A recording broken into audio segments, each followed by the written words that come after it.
What even is that? All right, well that's all right. I just got to do it. Transmission fault, limited gears only.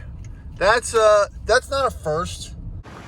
Woo! All right, welcome back to the channel, and we're gonna actually this is gonna be a video on one of the next Rovers that we purchased, but we're here at Sports Car Workshops, so I'm gonna go ahead and give you a quick fleet update as far as the sales Rovers that we purchased so far on this terrible Saturday. So let's just jump into it. Ooh, man, coming inside here. All right, so again, right into it. Actually, one of these cars is one that I've purchased for myself, but I'm not going to go into that yet. But first, the 2000, I think it's a 9 Range Rover Sport.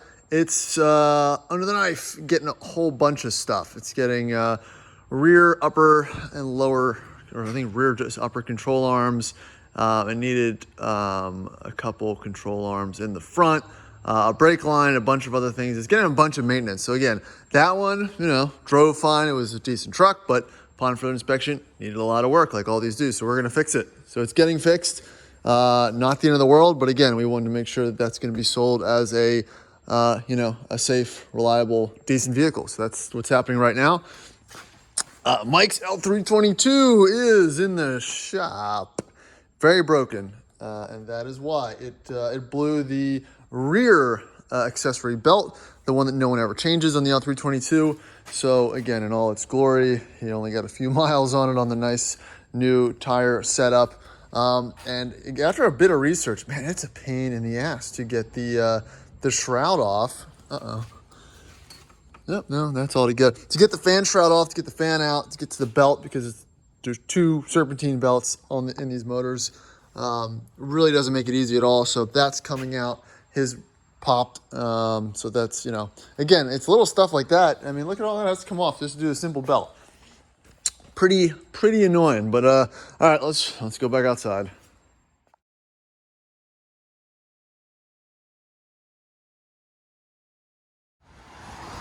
All right. Up next, we have the 2012 L322 5-liter supercharged, the green one, and it is broken. We knew it was going to be broken. It is broken. Oh look, my old Jag. It needs chains, timing chain, guys. It needs timing chains and guides. But we knew that. I think every one of these will eventually need it, but it's a pretty truck. I still like it. I think it also needs obviously front control arms and a whole slew of other things. So probably, you know, 6-7 grand worth of work, probably more. So that's gonna be put on the back burner. All right, coming around to the next one. This is the 300 SE W126. It is in for a whole bunch of maintenance. Has a rear lower control arm that is rusted and needs to be replaced. They don't make the part anymore, so it's taking a while to find it. But hopefully it'll be ready in a couple weeks, and we'll do another follow-up video on it, because there's been a lot of interest on it. The white LR3, the clean one, the nice one. It is sold to a viewer actually, so I appreciate it. Again, really good truck. I think you're going to be happy with the purchase. You know, I don't find a lot of super clean LR3s, and this was one, so that was a good buy. This one, I didn't make a video on it. You saw this one. You didn't see this one. It's an 01, 120,000 miles, 100,000 miles less than this one. 5-speed Miata, great spec. We bought it not running, needed a fuel pump. Nardy wheel, got the little body accents, glass rear window, nice little car. I've been driving it around. This one will be for sale eventually too, but I'm kind of having a blast driving it, and no one watches my Miata videos, so I'm not going to show it. The LR4. Okay, yeah, I want to do a video on this, but it's not fully through the shop yet to figure out what it needs. It is very clean, but it is needy in probably the timing chain department. So we have to make a decision whether or not we're going to fix all the things or punt this back to auction. I don't know yet. I'll take that one in stride. My Jag, broken, needs a subframe bushings in the front. Yeah, so that's not happening. This is Dave's L322. Actually, it's an 05. I'm gonna do a video on it sometime. Good truck.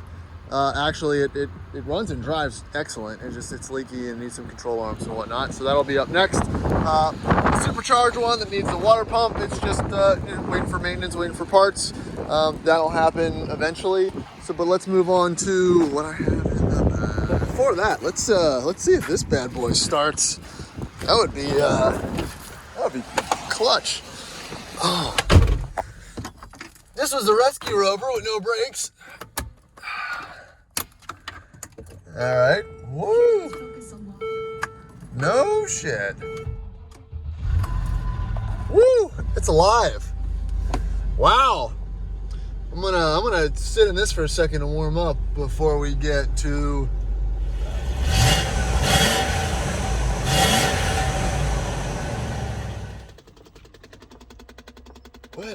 What even is that? All right, so we're in it. We're in it. And let's let's pull it up so I can actually film this properly. And it started. That's pretty good. I'm not mad about that. All right, well, let's get this thing backed up and in a better spot. All right, kids, well, here she is. Another 2006 L322 non-supercharged full-size Range Rover. And, you know, this is going to be a kind of a lesson in the flip side to buying trucks sight unseen. So this particular Range Rover was at auction. I know it has 170,000 miles, which isn't really bad for this powertrain. It's black on black. It's a one-owner truck, and it is semi-dealer maintained as far as records and everything that are associated with it. You know, it looks solid. Again, it's not terrible, but you know, sometimes you win, sometimes you lose. I don't think this would be chalked up as a 100% win. That's as far as I'm going to go into, I guess, the acquisition of this one. But you know, on first glance, it's not bad. Dings, scraps, scratches, scrapes. Again, things are usually consistent with one-owner vehicles. You know, purchased to own, used, you know, abused, maintained, but usually in pretty good condition. It does have, that's kind of a bummer, the little rust spots that we find often, I think, on these northeastern L322s, which is kind of unfortunate. You know, have your parking mishaps that, you know, are obviously found often on these. But, you know, other than that, the body's pretty straight. It does hold itself up on the air suspension. It does seem like the front's higher. That could just be because I'm at an angle, but I feel like the front suspension is more agile than the back. Decent tires. I didn't see any, actually very decent tires. It's not terribly rusty or anything under there. So, you know, all those are wins for the most part. It starts, it runs, it moves. But again, there's more to that story. So let's take a look inside. It is cold. All right, well, again, pretty clean interior. Kind of black gray leather. You got the nice wood dash surrounds, rubber mats. Let me jump into the back. I love how these doors hold water. That's great. All right, jumping into the back here. Let me pop the heated seats on. Woo, Range Rover. You know, that's something that my LR3 still doesn't have, and I think about that often. All right, comes with the factory headphones, which is, you know, pretty neat, and just kind of something you forget that these were kind of top of the line back then. I don't really know where they plug in or how they work. Seems kind of silly. Also has the old TVs, very early 2000s. You know, I'm 06 Rich Yo. But again, not overheating. That's great. You know, very livable, usable interiors. These L322 interiors hold up fairly well. The kind of remnants of the BMW E kind of brushed silver don't always fare so well, but you know, it's kind of, you can't have it all, right? Everything, again, it seems to be in order. AC works, heat works, you know, all the normal things. Cup holder is a cup holder. What else? Came with jumper cables, that's always good, and the rubber Land Rover mat in the back. But again, that's the interior. Let's pop the hood. All right, there's the 4.4. Looks like we've got some fairly new components, maybe a new water pump, etc. Runs quiet and nice. Put that back in. Kind of undersized battery, it looks like. Interesting. It looks like it's got some newer air struts in the front. The rear ones might be tired. Java black. Look, the fuel lines aren't leaking. Awesome. You know, but again, the beauty with these is if you buy them, there's less powertrain issues. Everything else is going to be cosmetic and or you know, diff or something like that related. So again, nothing to really see there. Pretty honest. I'm kind of happy about how that looks. So let's go for a spin.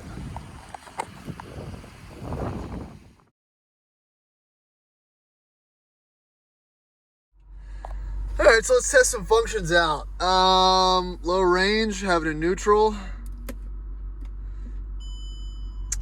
Low range selected, it says doing the thing. I always find, again, these 06s are so odd with that mid-year that, you know, to actuate low range is not like a high-low selection, it's just normal and low. So we are in low range. Don't want to turn the wheel or anything too much. And that is working, but something's not happy. Let's get out of that.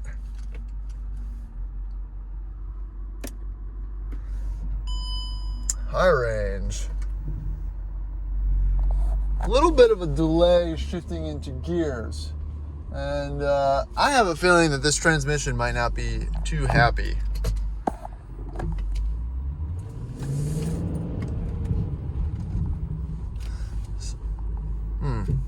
All right, so let's take this for a quick little test drive. I don't have any backup, so I don't want to go too far.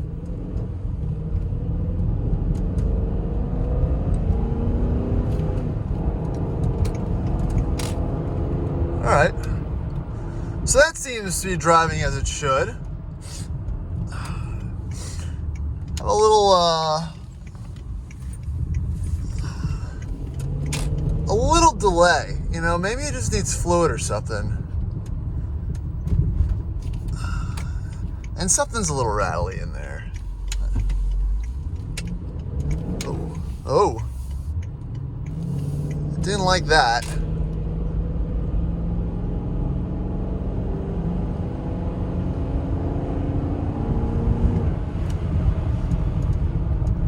I don't know if that picked up on camera. There's a little bit of hesitation on the turn.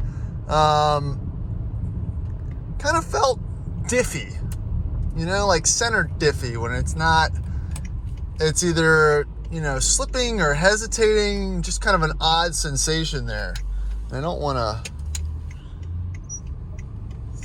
hurt it too much, but there just seems to be a little bit of a delay as far as the accelerator to movement. Let's try it again. Oh, yeah. A little flare there, because my foot is down farther than it should be in relation to the speed.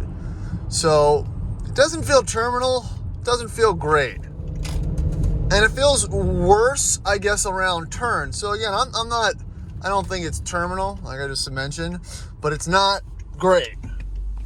So this thing definitely needs some attention. Oh. And it's kind of really only second gear. All right, I just got to do it. Transmission fault, limited gears only. That's not a first. That's kind of common. It could be bad. But we're gonna hit up the old internet box, and if you know what that fault relates to, generally, because it's gone now. It only did it when it sensed that little bit of slip. So again, I don't know if that's differential or if that is specifically transmission related, but you know, something that we're gonna have to diagnose and look into.